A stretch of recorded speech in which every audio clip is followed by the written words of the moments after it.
প্রধানমন্ত্রী রাজ্যে অবস্থানকালেই আক্রান্ত হলেন সিপিআইএম পূর্ব ত্রিপুরা আসনের প্রার্থী জিতেন্দ্র চৌধুরী। তার সভাস্থল লক্ষ্য করে হামলা চালালো দুষ্কৃতীরা।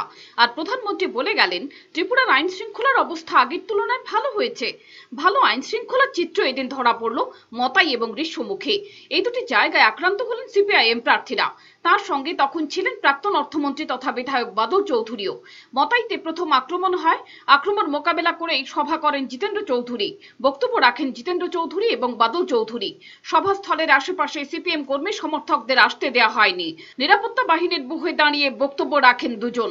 এখান থেকে সিপিএম প্রার্থী এবং অন্য নেতারা প্রচার গাড়ি নিয়ে যান ঋষ্যমুখে।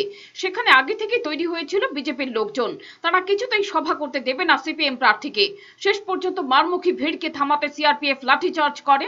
এতে বেশ কয়েকজন আহত হয়। সিআরপিএফ লাঠিচার্জ না করলে এই দিন বাম নেতাদের বাঁচানো কষ্টকর হতো। পথচারী এবং যারা ঘরে বসেও আমাদের আওয়াজ শুনছেন, এই এলাকার সমস্ত বন্ধুরা, আমি আপনাদের সকলকে আমাদের পার্টি ভারতের কমিউনিস্ট পার্টি মার্ক্সবাদীর তরফ থেকে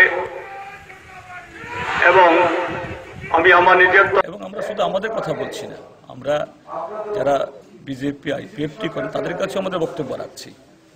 বিজেপি আইপিএফটি করা অন্যায় কিছু না, এটা তাদের অধিকার। আমরা তাদেরকেও রাখছি, তাদের বিবেকের কাছেও আমাদের প্রশ্ন রাখছি। আপনারা আপনাদের বিবেককে প্রশ্ন করুন, দেখুন।